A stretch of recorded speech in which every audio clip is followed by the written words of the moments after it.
Hi friends, அனைவருக்கும் வணக்கம். இன்றைக்கி இந்த வீடியோவில் என்ன பார்க்க போகிறோன்னு பார்த்தீங்கன்னா, நாளைக்கு நடக்க போகிற 2ஆம் நிலை காவலர் தேர்வு, அதுக்கு நீங்கள் இன்னிலேருந்து என்ன பண்ணணும் அப்படிங்கிறத தான் பார்க்க போகிறோம். இது லாஸ்ட் மினிட் டிப்ஸ். ஸோ இதை ஃபுல்லாக ஸ்கிப் பண்ணாமல் பாருங்கள், உங்களுக்கு ரொம்ப யூஸ்ஃபுல்லாக இருக்கும். ஃபர்ஸ்ட் ஆஃப் ஆல் எல்லாருக்கும் விஷஸ், சரிங்களா? எல்லாருமே நல்லபடியாக எக்ஸாம் எழுதுங்க. நீங்கள் எக்ஸாம் எழுதுகிற எல்லாருமே நல்லபடியாக நல்ல பீஸியாக வருங்காலத்தில் வரதுக்கு எங்களுடைய மனமார்ந்த நல்வாழ்த்துக்கள். ஃபஸ்ட்டு நீங்கள் என்ன பண்ணணும்னா, இன்னிலேருந்து அந்த ப்ராசஸ் ஸ்டார்ட் பண்ணணும், சரிங்களா? ஃபஸ்ட்டு என்னென்னா, குறைஞ்சது 7 மணி நேரமாவது நீங்கள் தூங்கணும், சரிங்களா?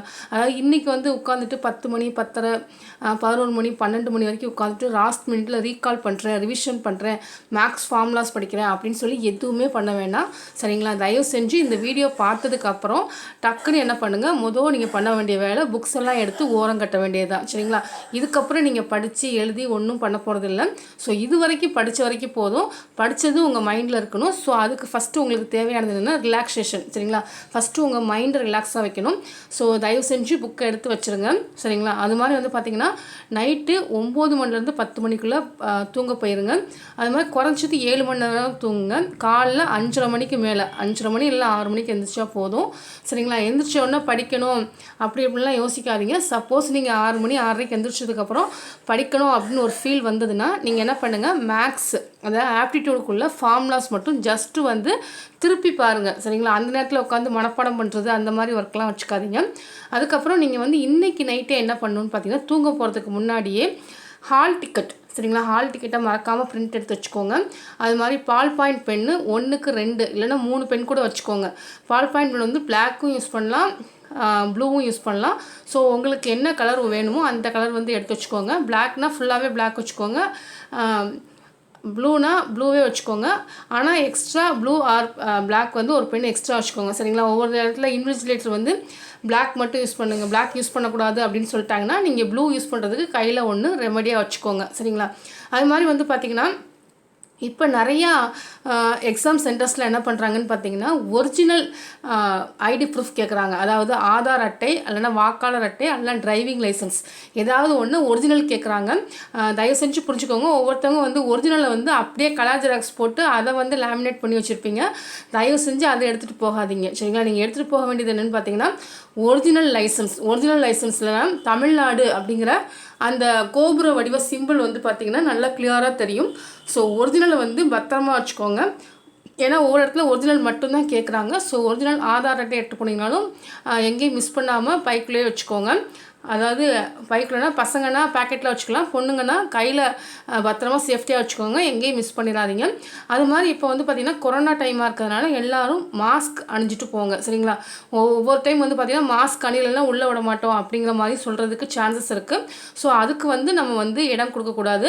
ஸோ தயவு செஞ்சு முகக்கவசம் கட்டாயமாக அணிஞ்சிட்டு போங்க. அது மாதிரி செல்ஃபோன், எலக்ட்ரானிக் வாட்ச் அதெல்லாம் உள்ளே அலோவ் பண்ண மாட்டாங்க. ஸோ செல்ஃபோன் அதாவது கூட யாராவது கூப்பிட்டு போனீங்கன்னா அவங்ககிட்ட கொடுத்துட்டு போயிடலாம்.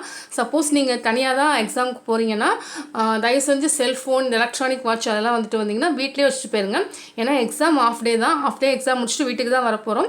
செல்ஃபோனை வீட்டில் வச்சுட்டு போனீங்கனாலும் உங்களுக்கு வரக்கூடிய மிஸ்டு கால், வாட்ஸ்அப் மெசேஜ் எல்லாம் அப்படியே தான் இருக்க போகுது. ஸோ மத்தியானம் ரிலாக்ஸாக அந்த மெசேஜஸ்லாம் பார்த்துக்கலாம், சரிங்களா? அது மாதிரி 9 மணிக்குள்ளார எக்ஸாம் ஹால்குள்ளே போயிருங்க, சரிங்களா? அதாவது எக்ஸாம் சென்டர் எங்கேன்னு தெரியுதோ அங்கே ஒரு 9 மணிக்குள்ளே அங்கே போயிருங்க.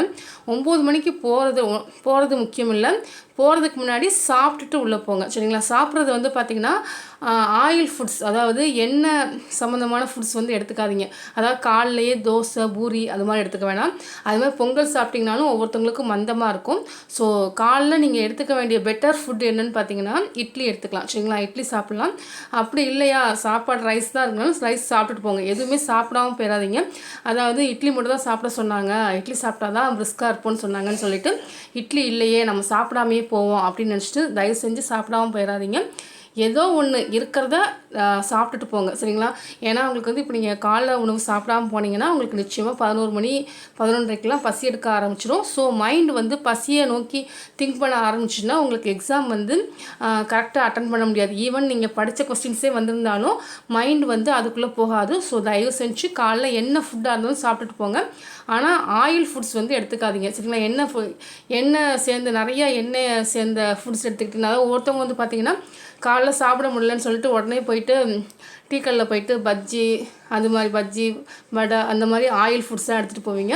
ஸோ அது மாதிரி சாப்பிடாதீங்க. அது மாதிரி சாப்பிட்டிங்கன்னா உங்களுக்கு டைஜஸ்ட் ஆகாமல் ஒரு மாதிரி என்ன சொல்கிற ஒரு மாதிரி மந்தத்தன்மையை கொடுக்கும்.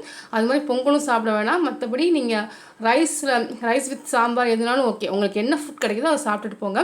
அது மாதிரி நீங்கள் வந்து உங்கள் மைண்டை ரிலாக்ஸாக வச்சுக்கோங்க சரிங்களா. இப்போலேருந்தே புக்கை எடுத்து படிக்க வேணாம் சரிங்களா. இது வரைக்கும் படித்த வரைக்கும் போதும். இது வரைக்கும் படித்தது உங்கள் மைண்டில் நிச்சயமாக இருக்கும். ஸோ அதை பற்றி ஒரி பண்ணிக்காமல் ரிலாக்ஸாக இருங்க. முடிஞ்சால் நைட்டு இப்போ வந்து மணி எத்தனை ஆகுது, மணி 8 தானே ஆகுது. ஸோ 10 மணிக்கு தான் உங்களுக்கு தூங்க சொல்லியிருக்கேன். 2 ஹவர்ஸ் இருக்குது. 2 ஹவர்ஸில் வந்து உங்களுக்கு என்ன படம் ரொம்ப பிடிக்குமோ அந்த படத்தை கூட பாருங்கள். இல்லை பாட்டு நிறையா உங்களுக்கு என்னென்ன பாட்டு பிடிக்குமோ எல்லா பாட்டும் கேளுங்க. மைண்டை ரிலாக்ஸாக வச்சுட்டு தூங்க போங்க. மார்னிங் வந்து ஒரு 6 o'clock போல் எழுந்திரிச்சாலும் 9 மணிக்குள்ளே எக்ஸாம் ஹால்குள்ளே போகிற மாதிரி பார்த்துக்கோங்க.